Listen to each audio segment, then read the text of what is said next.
Graças a Deus, porque a gente tem a oportunidade de estar buscando aprender mais e a nossa responsabilidade aumenta, porque quanto mais estudamos, quanto mais buscamos aprender, mais nós temos que esforçar para colocar em dia. Então eu vejo como uma oportunidade enorme. Hoje nós vamos falar sobre o capítulo 24, os itens 11 e 12, mas também está em Lucas, capítulo 5, 32, Marcos, capítulo 2, versículo 17, e em Mateus, capítulo 9, versículo 9 a 13. Então, os sãos não precisam de médico. A passagem, nós pegamos a de Mateus, que está no capítulo 9, versículo 10 a 12, que vem falar para nós. Estando Jesus à mesa em casa desse homem, Mateus, vieram ter com ele a ter muitos publicanos e gente de má vida, que se puseram à mesa com Jesus e seus discípulos. O que fez que os fariseus, notando, disseram aos discípulos: como é que o vosso mestre come com publicanos e pessoas de má vida? Tendo-os ouvido, disse-lhes Jesus: não são os sãos que gozam saúde, que precisam de médico. Eu gosto de colocar a passagem para a gente tentar entender. É a fala de Jesus, não são os sãos que precisam de médico. Primeiro, vamos tentar entender um pouquinho, na época de Jesus, para a gente entender por que ele falou isso. Ele estava lá, na casa de Mateus. Mateus era um publicano. Mateus depois veio a ser Levi, que foi um dos que fizeram as anotações, que era discípulo também de Jesus. Aí Mateus era um publicano. O que é um publicano? Publicano eram aquelas pessoas que recolhiam os impostos na época de Jesus. Então, eles recolhiam os impostos para entregar para Roma. Não é igual hoje em dia, que os impostos a gente ainda paga, né, gente? A gente fica feliz porque até maio a gente trabalha só para pagar impostos, sabia? Desse início, até maio a gente só trabalha para pagar imposto. Então lá também tinha os impostos. Só que hoje em dia, pelo menos eles falam, né, que os impostos é para fazer para educação, né, Daniela? Para escolas, né, para hospitais. Mas aí, na época, esses publicanos, eles recebiam os impostos para entregar para Roma. E ao levar esse imposto para Roma, muitas vezes eles embolsavam uma parte dos impostos, por isso que eles eram mal vistos, porque além de cobrar imposto das pessoas que eram amigos, conhecidos, eles ainda embolsavam. Por isso que na passagem de Zaqueu, quando também conhece Jesus, ele fala que ele devolveria 3 vezes mais aquele que ele prejudicou, porque ele também era publicano. Então, os publicanos não eram bem vistos e nem bem-vindos a ninguém. Estava ali Jesus à mesa comendo com os publicanos. E os fariseus, quem eram os fariseus? Os fariseus eram como se fosse uma casta da sociedade que estudavam, eram religiosos, que estudavam muito, então eles se achavam, que eles eram melhores do que os outros. Por isso que muitas vezes a gente tem que ter cuidado com muito ensinamento, a gente aprende, e a gente começa a achar que é melhor do que o outro, porque a gente está estudando muito. Não é assim. A proposta é aprender para praticar, porque se a gente não praticar não vai adiantar nada. Ao desencarnar, a gente vai ver que foi em vão o nosso aprendizado. E nós temos que voltar para poder aprender e praticar de novo. Mas aí os publicanos, os fariseus, eles eram considerados, então, aqueles que eles se achavam melhor do que todo mundo, porque sabia mais, e achavam que aquelas pessoas, por exemplo, que tinham dificuldade, as pessoas que tinham problema de saúde, que elas eram como se fossem aqueles que sofressem um castigo divino, porque tinham a lepra, porque tinham a cegueira, e eles se achavam melhor diante disso. Isso aí só para a gente entender o contexto.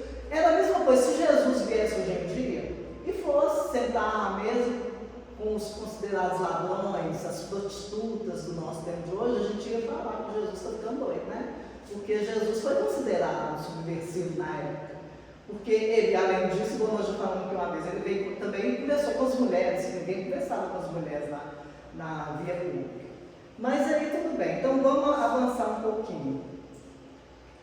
Mas Jesus, quando ele... Se a gente, antes de avançar, eu lembrei que, por exemplo, Jesus ele veio, e falou, não são os sãos que precisam de médico. Jesus é um médico divino. Ele veio para auxiliar. Jesus não veio para concordar com o mal, concordar com as nossas mazelas, mas ele veio para auxiliar. É aquele, digamos assim, aquele caso do médico que está lá no pronto-socorro. Aí acontece um acidente. Quando a pessoa chega lá toda arrebentada lá no pronto-socorro, o médico plantonista ele não vai perguntar à pessoa o que ela fez para estar daquele jeito, se foi acidente de carro, você estava correndo, você estava bem? Não, ele corre para atender, não é assim? Então Jesus também é esse médico que ele está de plantão o tempo todo para nos auxiliar. Agora, depois que tem aquele atendimento, de pronto atendimento, de socorro ali imediato, pode até ser que o médico venha nos procurar para saber o que aconteceu, para poder nos dar conselhos com relação ao que a gente fez, o que deixou de fazer. Então Jesus era esse médico, ele não nos condena, ele não nos toma como pessoas pecadoras, mas ele vê possibilidade da gente sempre melhorar. No item 12, nós olhamos o item 11. No item 12, Kardec fala, Jesus se cercava principalmente dos pobres e dos deserdados, porque são os que mais necessitam de consolação. Dos cegos dóceis e de boa fé, porque pedem se lhes dê a vista, e não dos orgulhosos que julgam possuir toda a luz e de nada precisar. Nós já falamos aqui outro dia de Bartimeu, que era o cego, que quando Jesus estava passando, que ele começou a gritar, Jesus, me socorre, me salva, eu quero ver. E o povo brigando com ele, falando, cala a boca, que barulhada é esse? Quanto mais o pessoal falava para ele parar de gritar, mais ele gritava. Porque ele fala lá, os cegos, dóceis e de boa fé. Então, muitas vezes a gente acha que a gente está podendo muito, e aquela pessoa que realmente ela já se enxerga como um doente, essa pessoa já está preparada para a cura. Porque enquanto a gente é orgulhoso, a gente achar que a gente está podendo, a gente não consegue nada. Mas aí, nesse item 12, o interessante é que o Kardec ele vem colocar nessa parte muito sobre a mediunidade. Ele vem falar muito sobre a mediunidade, que muitas vezes a pessoa, por exemplo, ela tem uma mediunidade ostensiva e ela usa a mediunidade dela para o mal, ou ela é uma pessoa considerada má aos nossos olhos. Por exemplo, um escritor que tem ali aquela mediunidade ostensiva para psicografia.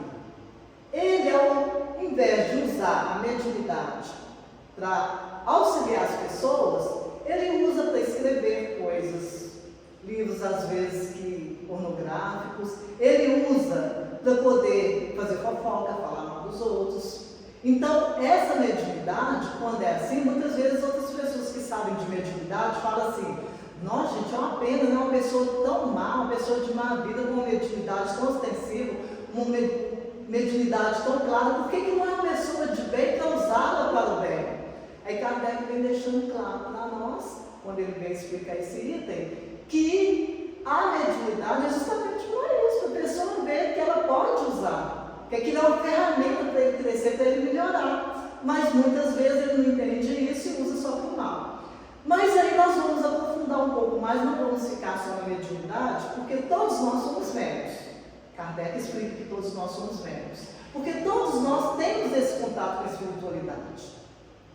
A hora que nós estamos na nossa casa, vem uma intuição ali, Vânia, liga lá para Micael, e eu deixo passar. Quando eu encontro com o Micael na outra semana, Micael fala que estava passando por um problema sério naquele momento, e eu poderia muito bem ter, às vezes, conversado com ele e aliviado um pouco aquele problema. Então, essa intuição, inspiração, todos nós temos no dia a dia. Não deixa de ser uma mediunidade, porque a gente está fazendo esse contato com a espiritualidade. Durante o sono físico também, nós trabalhamos nossa mediunidade, porque durante o sono físico, ao desdobrar o corpo físico, muitas vezes nós encontramos com pessoas que já desencarnaram, nós conversamos com elas, nós trazemos intenções, nós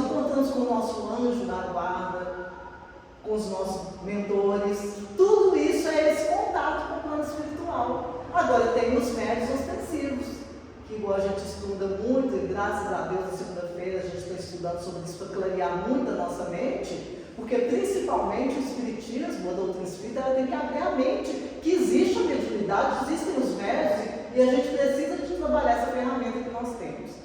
Mas vamos dar continuidade, porque eu pergunto primeiro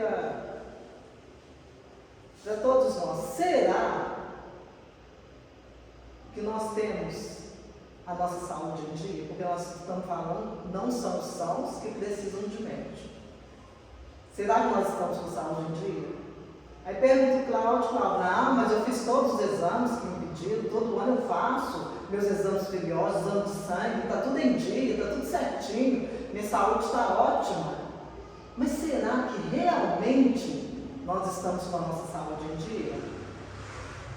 Olha só o que Emmanuel, no livro do Consolador, na questão 95, ele fala para nós. Em face dos esforços da medicina, como devemos considerar a saúde? Para o homem da Terra, a saúde pode significar o equilíbrio perfeito dos órgãos materiais. Ou seja, está tudo em dia, meus exames, meus órgãos, minha saúde está perfeita e não está ótima. Para o plano espiritual, todavia, a saúde é a perfeita harmonia da alma, para a obtenção da qual, muitas vezes, a necessidade da contribuição preciosa das moléstias e deficiências transitórias da vida. Se nós formos olhar lá no capítulo 17, sede perfeitos, aí no item 11, Kardec vem falar para nós, cuidar do corpo e do espírito. Hoje em dia nós estamos vendo que está uma corrida para as academias, que chega a gente vai até ao desequilíbrio, porque tudo nós temos que buscar o equilíbrio. Mas a medicina hoje está falando que nós precisamos de buscar um exercício físico, fazer uma caminhada, andar, correr, fazer qualquer coisa, porque nosso corpo é movimento, nós precisamos movimentar o nosso corpo físico, não é isso? Aí começa a ter problemas de saúde, vai ao médico e pergunta, a vida é sedentária, você faz algum exercício? Não, então vai fazer uma caminhada, porque senão vai piorar as coisas com você. O conselho é esse, então nós temos que cuidar, sim, do nosso corpo. Está claro na medicina.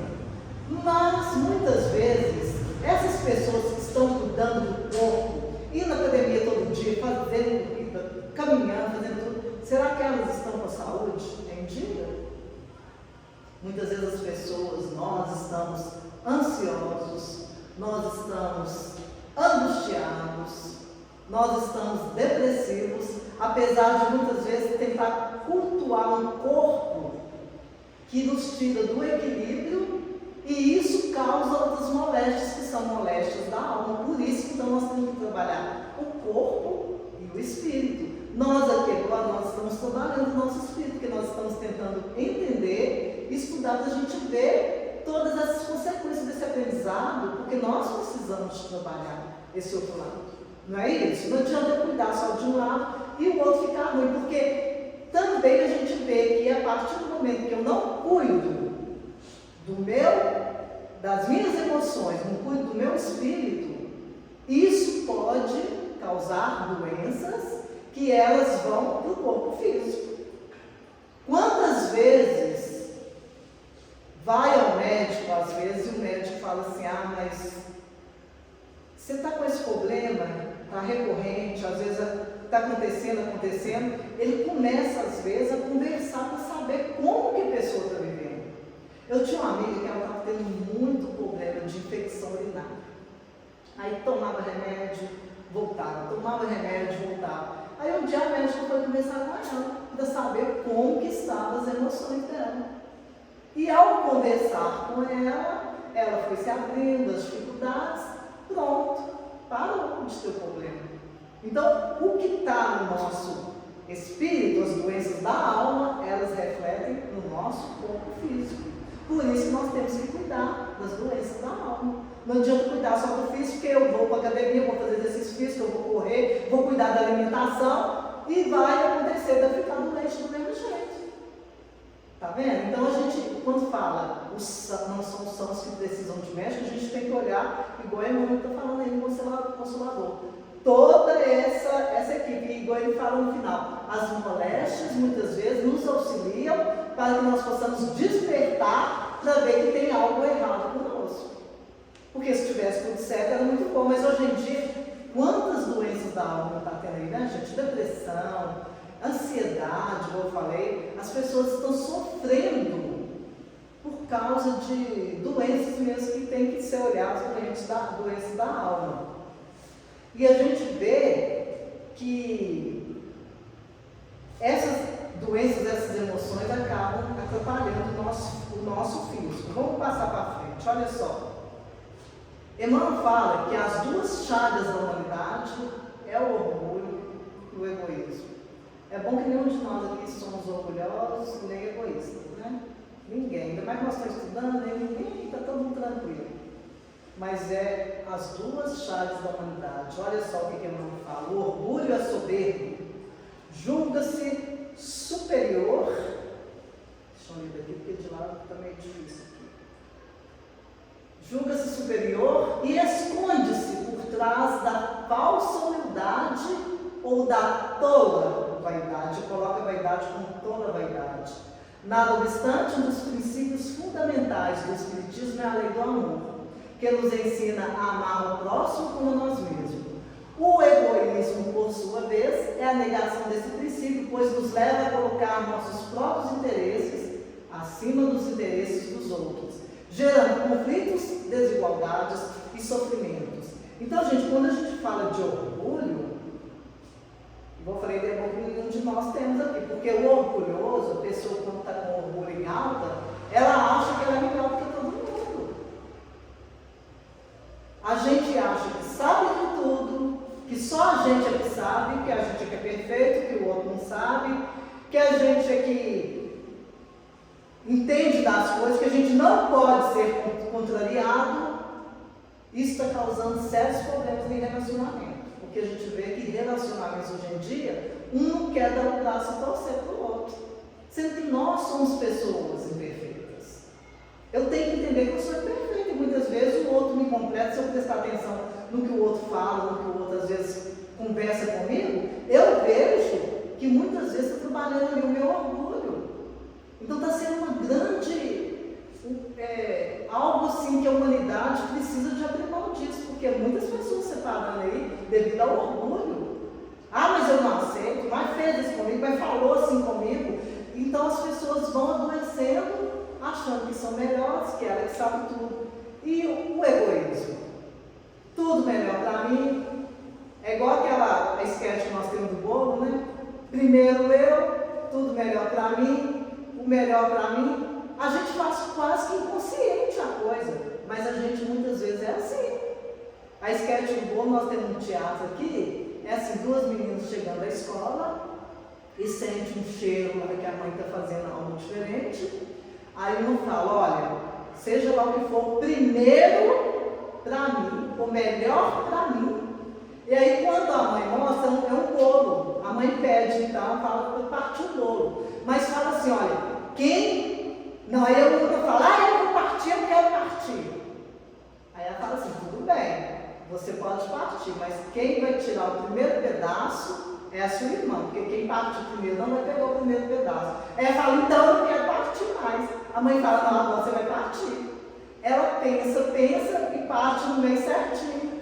Aí a hora da irmã chorar, não, mas eu queria o maior. Mas a mãe acaba dando ali o ensinamento, né? Porque a gente deve tratar o outro assim como que a gente quer, então fazer aos outros o que a gente quer para a gente. Então, ao partir no meio, ela trabalhou o egoísmo nas duas, ou seja, as duas partes iguais para as duas.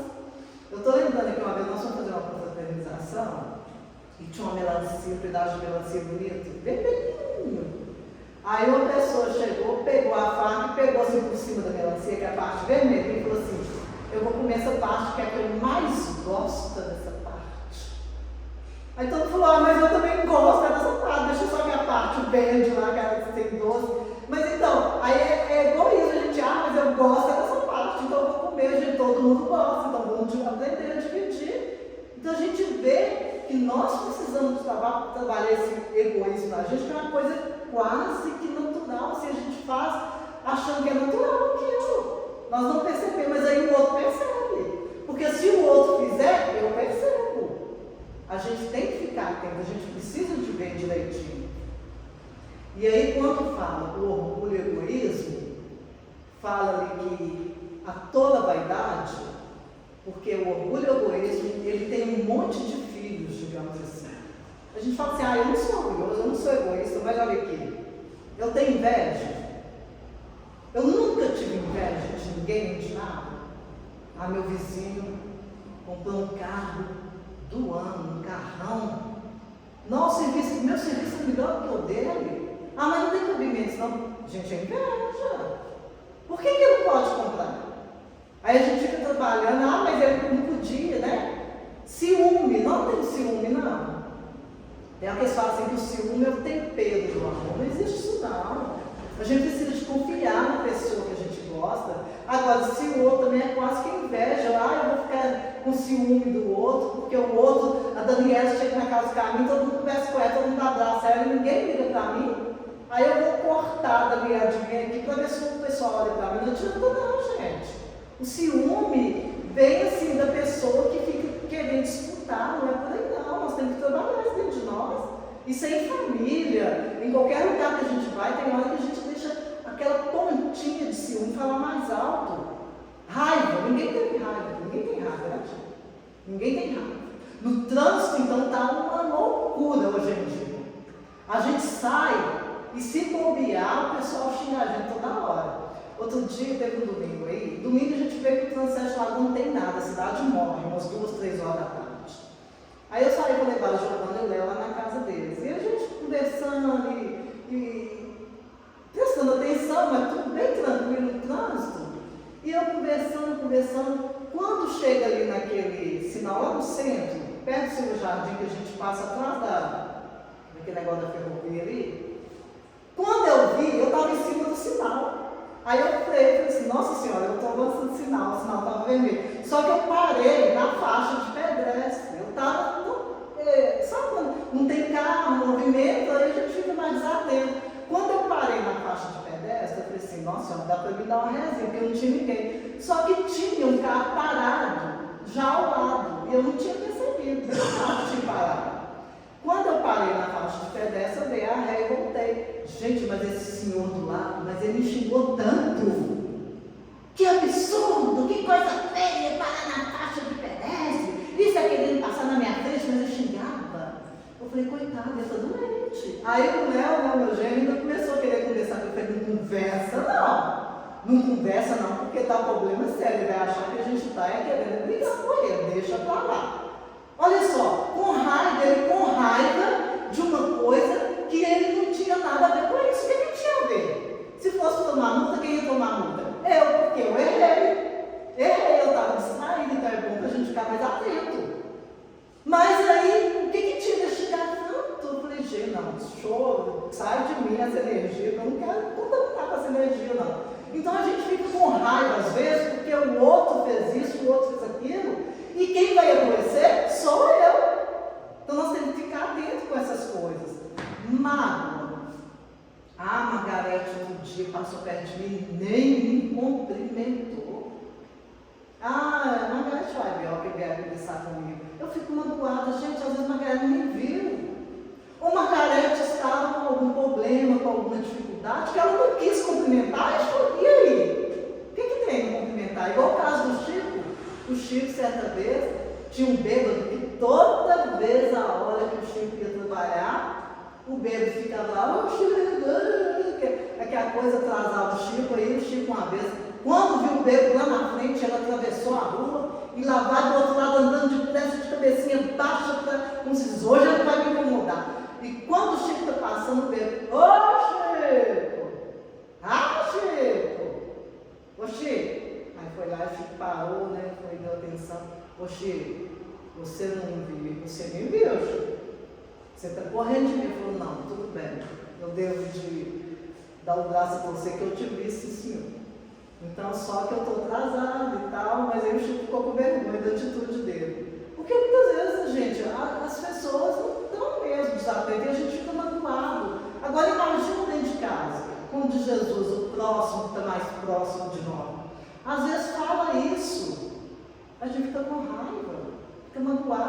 Às vezes a gente fala de sobrancelha, ele tirou fez assim aquele desenho bonito da sobrancelha, o marido chega do serviço e faz assim, ó. O marido passa para lá, passa para cá, você diz, nossa senhora, tem um bicho ali. O marido fala, você fica magoado porque o marido não viu que você fez a sobrancelha, que está diferente.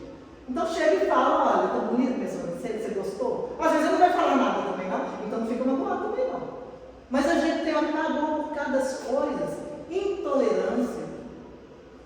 Tudo isso eu estou falando, filho do orgulho e do egoísmo. Porque a gente fala assim, eu não sou Deus, eu não sou egoísta, mas tudo isso é filho. A intolerância, a gente não tolera nada. A intemperança, pessoa nervosa, né?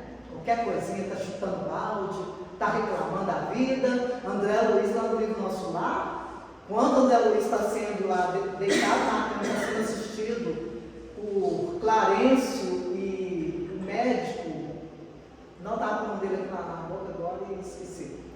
E os dois olhando para André Luiz e falando que André Luiz, mas ele veio pelas vias da sífilis, mas ele também, analisando o quadro de André Luiz, ele falou que ele se sentiu tão mal que ele estava com uma criança ali e eles observando ele. Mas uma das coisas que fez com que André Luiz agravasse o quadro dele de doença foi a intemperança. Muito nervoso. Qualquer coisinha estava nervoso, chateado, então nós temos que olhar isso tudo. Quando a gente fala sobre isso, nós precisamos de olhar para dentro de nós e trabalhar dentro de nós. Porque o outro, como eu falei do exemplo do moço lá, nós não podemos ficar cobrando isso de ninguém, nós temos que olhar para dentro de nós. Eu estava olhando também uma menina, ela está espírita, estudiosa, estuda. Aí teve uma época que ela começou a ficar muito chateada, média em potencial, média extensivo. Aí começou a falar que não estava dormindo, que estava com dificuldade para dormir, muito nervosa, tudo estava ruim, tudo, chateada com tudo. Aí nós fomos conversando. Quando foi ver, gente, você sabe por que ela estava perdendo o sono, chateada, nervosa, desequilibrada, totalmente desequilibrada? Briga com o vizinho. Porque o vizinho varreu o lixo da porta dele e colocou na porta dela. Ela, quando viu, varreu o lixo da porta dela e voltou para a casa do vizinho. Aí ficou aquela briga de lixo. Ela só pegou uma pazinha ali e pôs na sacola de lixo. Olha só, gente, como que nós estamos desequilibrando às vezes pouca coisa. Aí depois de conversar, eu falei com ela assim, mas o que adianta você ficar brigando? Não, eu também fui lá e pus fogo. Pus fogo para ela ver, saiu aquela fumaçada. Falei, gente, enquanto a gente não aprender a fazer nossa parte, nós vamos adoecer, porque às vezes o vizinho vai ficar de boa lá. Então, briga com o vizinho, marido, esposa, mãe, pai. Outro dia, na reunião de segunda-feira, a gente falando sobre família, né, Wesley? Daí, quem mais estava aqui? Cláudio. A gente conversando, Daniela, conversando sobre família, e veio o tópico mãe. Nossa Senhora, aí deu como se deu pó para cheirar, deu pano para manga. Porque quando fala de mãe, muitas vezes tem muita resistência, muita coisa que a gente sabe que vem de outras vidas. Aí o problema de família, muitas vezes a gente guarda mágoa, a gente tem ciúme, a gente quer só guardando problemas que vão nos fazer adoecer. E aí, por falar isso,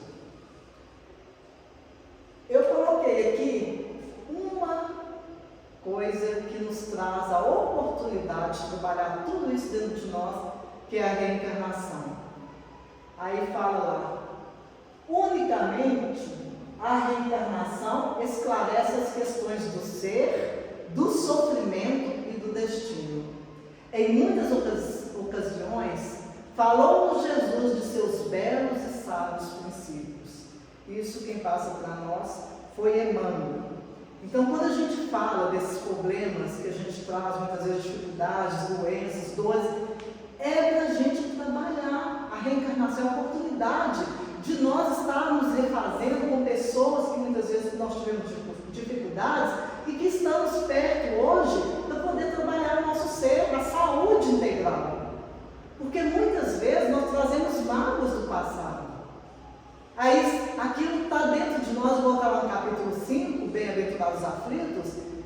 Às vezes as causas, se a gente procura, que a maioria das vezes são causas atuais das aflições, das nossas dores, das nossas dificuldades, mas muitas vezes estão nas causas anteriores das aflições. Quando a gente vai ver muita dor, muita mágoa, muita coisa que a gente vai guardando, é devido a coisas que nós precisamos de estar resolvendo nessa vida. Então a reencarnação, em todos os sentidos, vai nos dando essa oportunidade. Outro dia eu estava ouvindo uma palestra, e um rapaz falando que um palestrante lá do Rio de Janeiro, e ele comentando que desde cedo nessa reencarnação, ele começou muito jovem ainda a fazer palestra.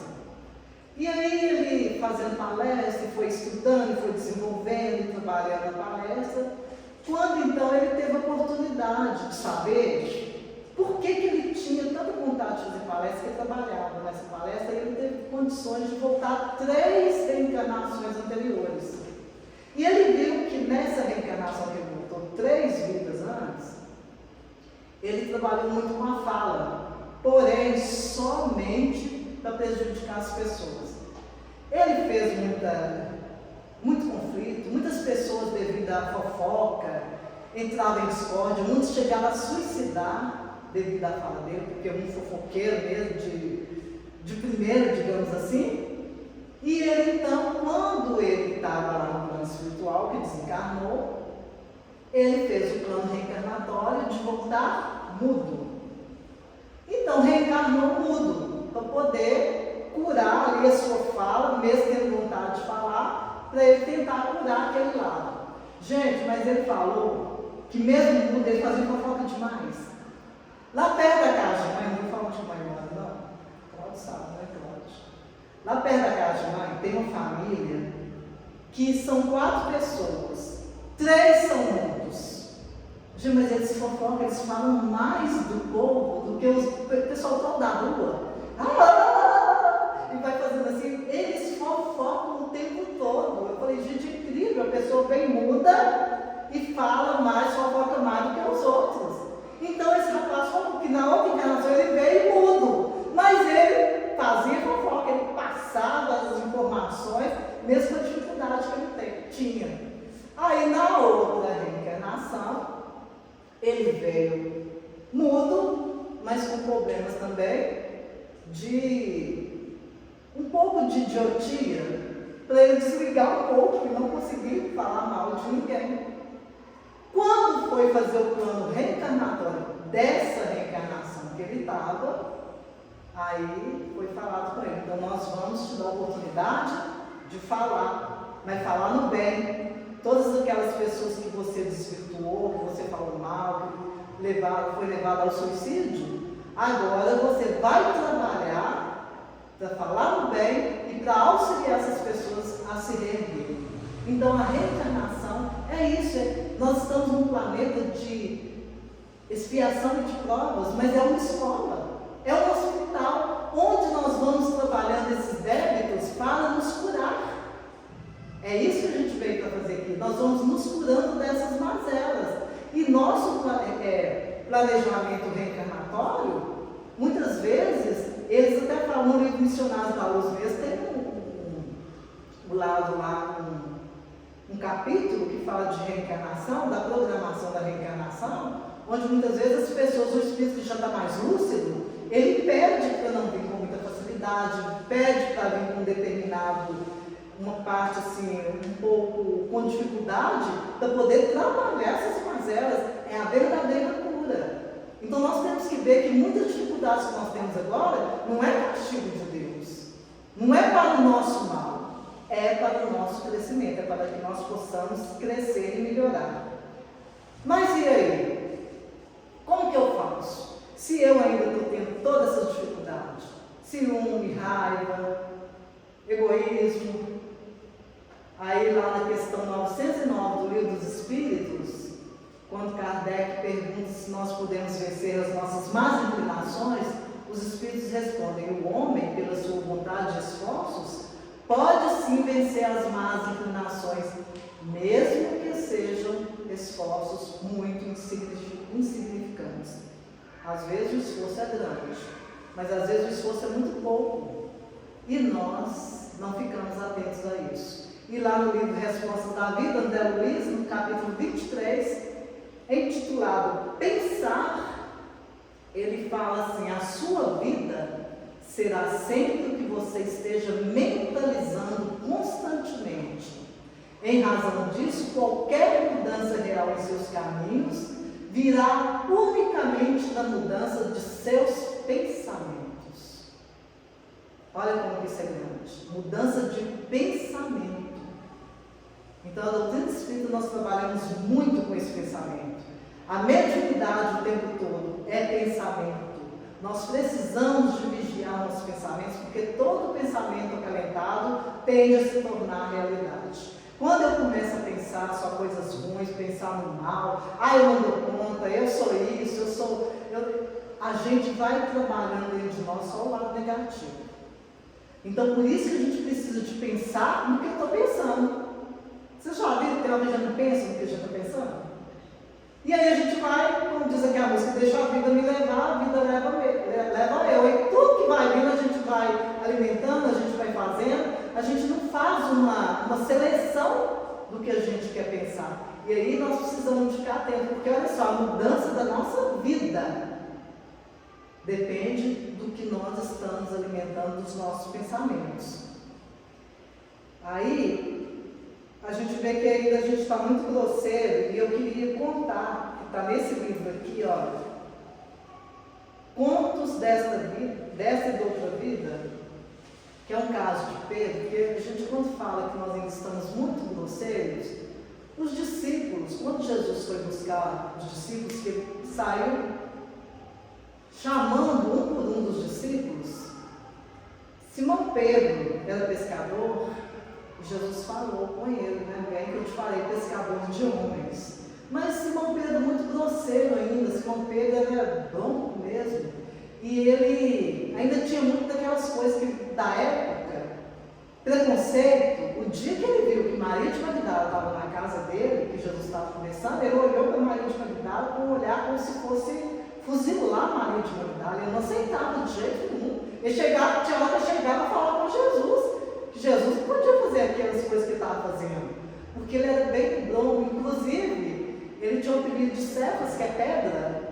E quando Jesus chamava ele de Cefas, ele não sabia se é porque ele era destemido ou se era porque ele era cabeça dura. Ele mesmo falava que ele não sabia se era porque ele era muito cabeça dura.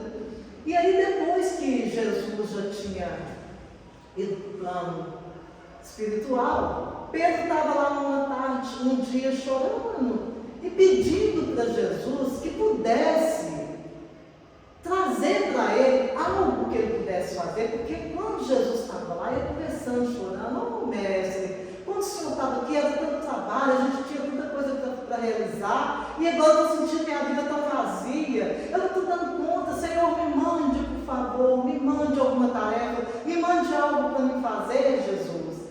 E ficou lá chorando até que ele adormeceu. E quando ele estava chorando, fazendo a prece, ele ouviu a voz do mestre quase que materializando assim na frente dele, falando: amanhã, Pedro, amanhã. Aí ele ficou todo feliz e foi deitar todo feliz, porque então Jesus no outro dia mandaria para ele alguma tarefa para que ele pudesse trabalhar bem e fazer tudo que Jesus tinha ensinado. Logo cedo, então, ele preparou o café da manhã, buscou flores, arrumou a casa, porque era um dia que ele ia ter tarefas que Jesus ia mandar, porque Jesus prometeu, Jesus fazia: amanhã, Pedro, amanhã. E ele pôs flores, silvestres, arrumou a casinha toda. Quando ele estava acabando de arrumar, que ele ia começar a tomar o seu café, bem cedo, escuro ainda, bate na porta com força. Quando ele vai ver aquela confusão lá fora, uma gritaria, a porta batendo, com estrondo, aquela confusão, que ele abre a porta, quem chega lá era, deixa eu fiz aqui rapidinho para a gente ficar lendo muito, era Joaçás. Joaçás era um malfeitor, era ladrão. E aí, quando ele viu aquele ladrão na casa dele, ele falou: estou fora daqui. Estou esperando a tarefa de Jesus, eu sempre me aparece? Não. E chama os guardas lá que estavam tudo querendo prender, volta para a prisão desse lugar e entrega lá o Joachás lá para os policiais, e ele vai crer de novo e fala, ai, não, fiquei livre, agora vou continuar minha espera. Foi lá, tomou um cafezinho dele, estava lá de boa esperando, quando daí a pouco para uma liteira perfumada em frente à sua casa, e ele vê que era Júnia, uma mulher que era considerada de má vida, que contrastava muito com a seda, o brilho daquela liteira, porque ela estava com a face macilenta, branquinha, doente, adoentada, triste, chorosa, e pede, então, ajuda Simão Pedro, me ajuda, eu estou doente, estou precisando de socorro, me ajuda, por favor. Ele fala, sai daqui, seu lugar é na praça pública, para você ser ironizada, para você ser atacada pelas pessoas, aqui não tem lugar para você não, mesmo que eu estou esperando uma tarefa de muita importância, e você vai preparar show, vai embora, vai para a praça pública, eu não tenho tempo para conversar com você, perder tempo. E aí sai aquela mulher. Ele começa ali a ficar triste, conversando, mas Jesus, o Senhor me prometeu que ia me mandar tarefa e até agora nada. Chega a hora do almoço, nada, ele vai ficando desesperançado. Aí, quando é a tardinha, já ele senta e fala, mas Senhor, aí começa de novo uma confusão lá na porta, e quando bate na porta, era Jairo, o bêbado, que bem dizer, cai lá dentro da casa dele, e fala com ele, eu estou precisando de ajuda, eu preciso de alguém que me socorre, eu não estou bem. Aí ele fala, sai daqui, não ofendas o recinto do mestre com o seu vômito, fora, show, e dá um chute nele que vai parar lá no meio da rua. E aí, Simão Pedro senta e chora de novo e fala, ô Senhor, pedi, o Senhor me prometeu, esperei o dia inteirinho, o Senhor não veio me auxiliar. Aí Jesus aparece para ele, ele fala, mas Senhor, o Senhor me promete e não me fala nada, ele falou, e não me manda a tarefa. E Jesus fala com ele, como não? Por 3 vezes hoje, roguei em cooperação, sem que me ouvisses. Ele fala, por 3 vezes?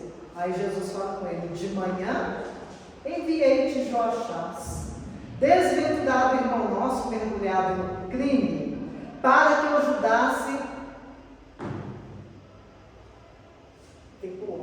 a renovar a própria existência, mas devolveste-o à prisão. Depois do meio-dia, entreguei-te Júnia, pobre irmã dementada e doente, para que a medicasse e esclarecesse em meu nome. Contudo, condenaste ao vilipêndio e ao sarcasmo. À noitinha mandei-te Jarim, desde todo companheiro que o vício ensandece, no entanto, arremeteste contra ele os próprios pés. Ó Senhor, chorando ele fala, como é grande a minha ignorância, eu não sabia. Compadece-te de mim e ajuda-me com a tua orientação. Pedro, quando quiseres ouvir-me, lembra-te de que o Evangelho tem a minha palavra. Então foi então que ele passou a meditar em tudo, porque Jesus vai sumindo ali, e ele vai pensando que o dia inteiro ele teve a oportunidade. E aí ele abre lá as Escrituras de Jesus e aparece, os sãos não precisam de médico, mas sim os doentes. Então nós que estamos nesse contexto, gente, nós todos somos doentes. Nós precisamos sim reconhecer que nós somos doentes, que nós estamos doentes, mas que a cura depende de nós. Porque muitas vezes a gente não faz uma caridade, a gente não auxilia ninguém, achando que nós somos melhores, igual nós falamos no início. Igual os fariseus, achando que nós somos melhores do que os outros. Mas o pedido de Jesus é para que nós possamos auxiliar as pessoas. Porque todos nós estamos nesse contexto com pessoas doentes. E aí, no capítulo 6 do Evangelho, Jesus, que é o Consolador prometido, Jesus fala, sou o grande médico das almas, e venho trazer-vos o remédio que há de vos curar. Os fracos, os sofredores e os enfermos são os meus filhos prediletos. Venho salvá-los. Vinde, pois, a mim, vós que sofreis, e vos achais oprimidos, e sereis aliviados e consolados. Então, é necessário que nós reconhecemos que nós estamos doentes, mas que nós queremos a cura e trabalhar o nosso pensamento para essa cura.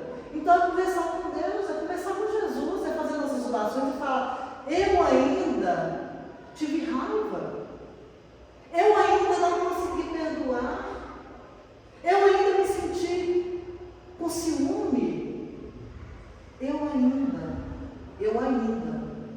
Mas a gente vê que nós podemos nos curar e nós devemos nos curar, porque Jesus prometeu que Ele é o médico, que Ele veio para nos curar. Então vamos procurar nesse médico divino, frequentando reuniões como essa que falam bem, lendo livros bons, ouvindo músicas boas. Tudo isso vai fazer com que nós trabalhemos as nossas emoções, o nosso psiquismo, o nosso espírito, o nosso ser integral, para que nós possamos sair dessa reencarnação melhor, sendo pessoas curadas pelo Mestre Jesus. Mas é necessário reconhecer que nós estamos doentes e precisamos dessa busca ainda. Então, que Jesus nos abençoe e nos fortaleça.